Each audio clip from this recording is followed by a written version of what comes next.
Assalamualaikum anak-anak. Sebelum kita memulai pelajaran, marilah kita berdoa menurut agama dan kepercayaan kita masing-masing. Doa dimulai. Amin. Nah, bagaimana kabarnya anak-anakku sekalian hari ini? Apakah semua siswa sudah hadir?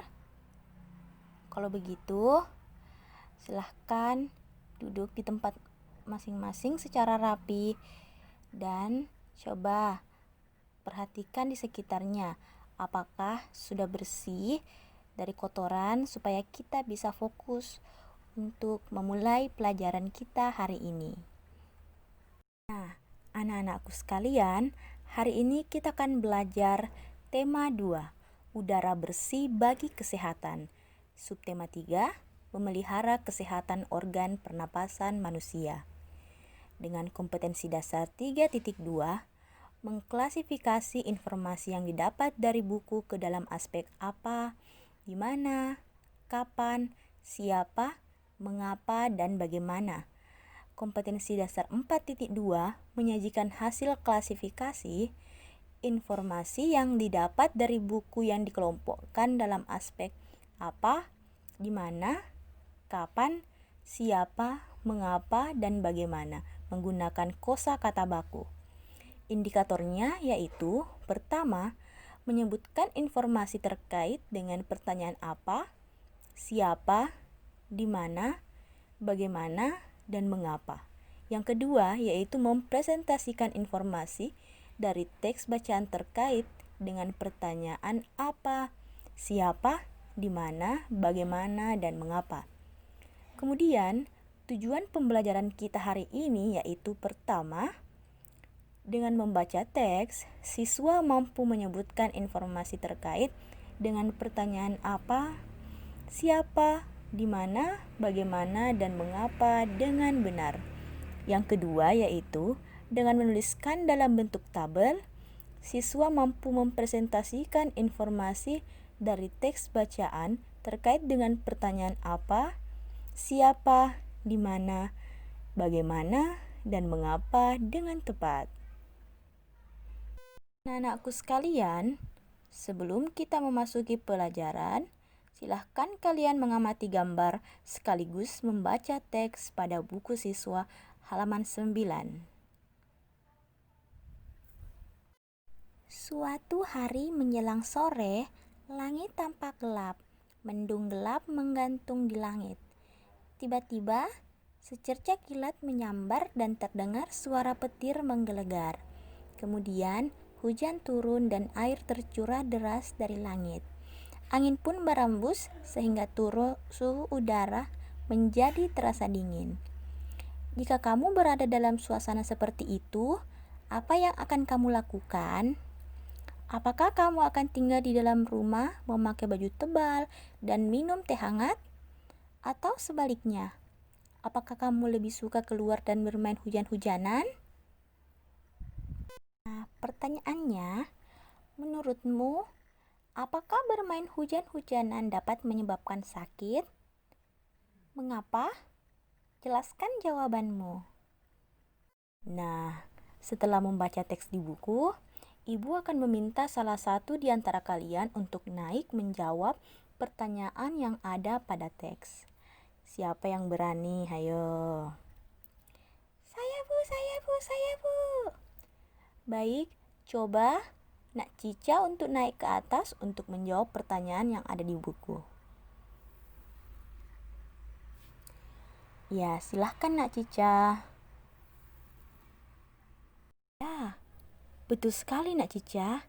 Silahkan beri aplaus untuk teman kita yang sudah berani naik mengungkapkan pendapatnya. Di sini, Nak Cica berpendapat bahwa bermain hujan-hujanan dapat membuat tubuh kita sakit karena kita akan diguyur air hujan sehingga membuat kita menjadi basah kuyup. Nah, kalau kita basah, kita akan kedinginan dan akhirnya bisa membuat tubuh kita menjadi sakit.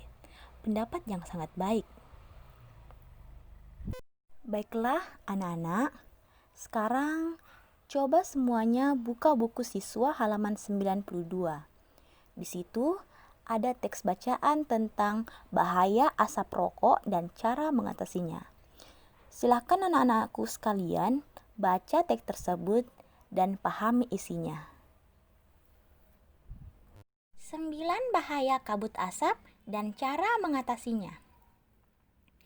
Kebakaran lahan dan hutan telah menjadi bencana kabut asap. Pemerintah sudah berusaha mematikan titik-titik kebakaran, tetapi hasilnya kabut asap masih ada. Apa saja bahaya kabut asap kebakaran dan apa yang harus kita lakukan apabila di daerah kita terkena kabut asap? Berdasarkan pemantauan, indeks pencemaran udara di Jambi, Palembang, dan Palangkaraya sudah sangat tinggi atau tidak sehat. Tidak sehat karena asap kebakaran hutan dan lahan menyebabkan debu atau partikel halus hasil kebakaran seperti jelaga. Saking halusnya, partikel ini akan dengan mudah terisap dan mengotori sistem pernapasan kita. Selain partikel halus, asap kebakaran juga mengandung zat-zat berbahaya seperti ozon, sulfur dioksida, karbon monoksida, dan nitrogen oksida. Kabut asap ini dapat mengganggu kesehatan semua orang, baik orang yang kondisinya sehat maupun yang sakit. Namun, pada orang yang kondisi kesehatannya kurang, khususnya pada orang yang memiliki riwayat penyakit pernapasan, anak-anak, dan balita, kabut asap adalah bencana yang bisa mengancam jiwa. Apa saja bahaya kabut asap bagi kesehatan kita? Berikut ini beberapa bahaya kabut asap bagi kesehatan. Yang pertama, kabut asap dapat menyebabkan iritasi pada mata, hidung, dan tenggorokan. Yang kedua, kabut asap dapat menyebabkan reaksi alergi, peradangan, dan mungkin juga infeksi. Yang ketiga, kabut asap dapat memperburuk penyakit asma dan penyakit paru kronis lain, seperti bronkitis kronik.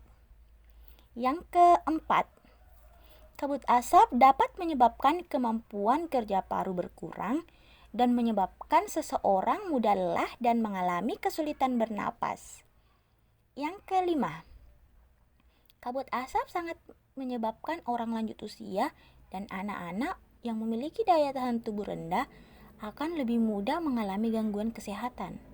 Yang keenam, kabut asap dapat mengurangi kemampuan tubuh dalam mengatasi infeksi paru-paru dan saluran pernapasan, sehingga lebih mudah terjadi infeksi. Yang ketujuh, kabut asap dapat memperburuk penyakit pernapasan yang sudah ada. Yang kedelapan, kabut asap menyebabkan polusi pada air bersih, tanaman sayuran, buah-buahan, dan makanan yang tidak ditutup. Dan yang kesembilan, kabut asap memperburuk kondisi lingkungan sehingga infeksi saluran pernapasan akut atau ISPA akan mudah terjadi. Lalu, bagaimana kita melindungi diri dari kabut asap? Yang pertama, hindari atau kurangi aktivitas di luar rumah atau gedung, terutama bagi mereka yang menderita penyakit jantung dan gangguan pernapasan. Yang kedua, selalu memakai masker jika harus pergi keluar rumah atau gedung. Pakailah masker dengan benar untuk menutupi hidung dan mulut.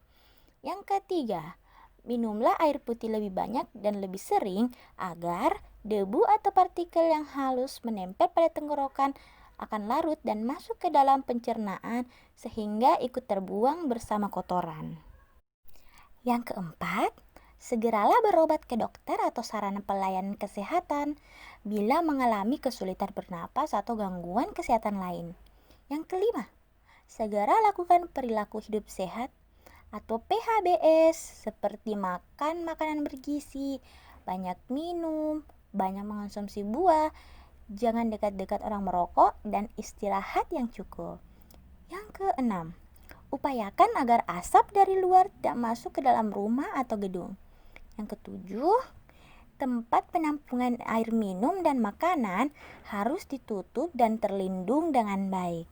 Yang kedelapan, Buah-buahan dan sayuran dicuci sebelum dikonsumsi. Bahan makanan dan minuman yang dimasak perlu dimasak dengan baik. Bagaimana? Apakah anak-anakku sekalian telah selesai membaca dan memahami isi teks tersebut? Baiklah, sekarang sesuai materi kita hari ini yaitu menemukan informasi terkait dengan pertanyaan apa, siapa, di mana, bagaimana, dan mengapa.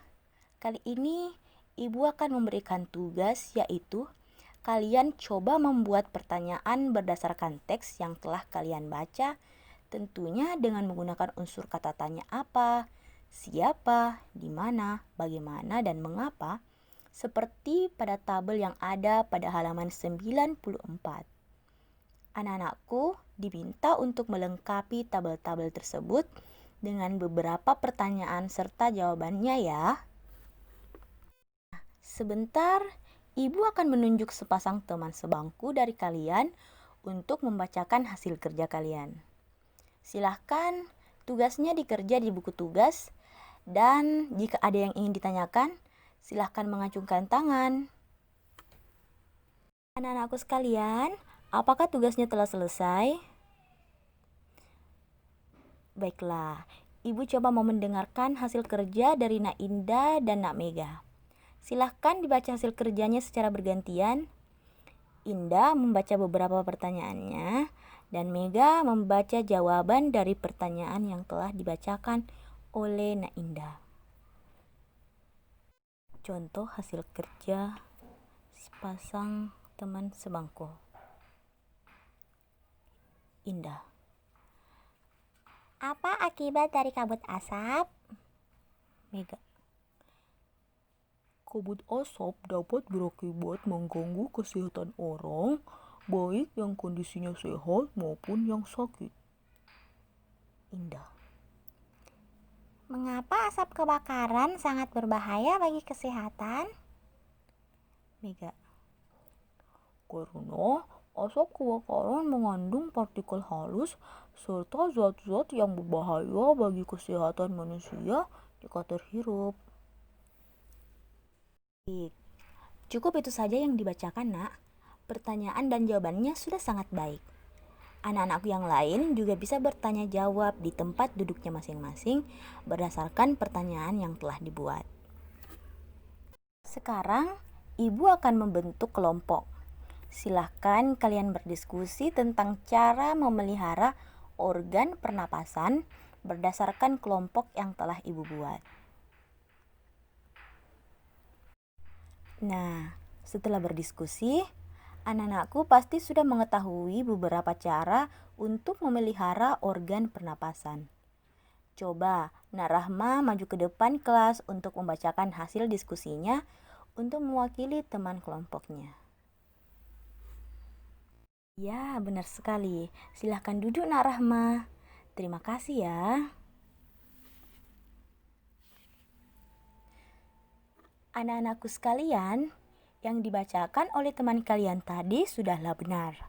Rajin berolahraga, makan makanan yang sehat, selalu minum air putih, dan menjaga kebersihan merupakan beberapa cara untuk memelihara organ pernapasan kita. Selain itu, kita juga harus selalu menghindari yang namanya asap, apalagi asap rokok. Tentunya, memelihara kesehatan itu sangatlah penting, apalagi kesehatan pernapasan. Karena manusia akan selalu bernapas, sehingga jika organ pernapasan kita bermasalah, maka kesehatan kita, seluruh tubuh akan bermasalah juga. Jadi, anak-anakku, mari kita selalu menjaga organ tubuh kita, terutama organ pernapasan. Rajinlah berolahraga dan hidup bersih harus selalu ditanamkan dalam kehidupan kita. Mengerti semuanya? Oke. Baiklah, kita akhiri pertemuan kita pada hari ini. Semoga apa yang Ibu ajarkan bisa bernilai positif bagi anak-anakku sekalian. Dan mohon maaf jika Ibu ada salah kata dalam melakukan proses pengajaran ini. Nah, sebelum pulang, Mari kita membaca doa terlebih dahulu. Doa dimulai. Amin. Doa selesai. Ya, terima kasih anak-anakku sekalian.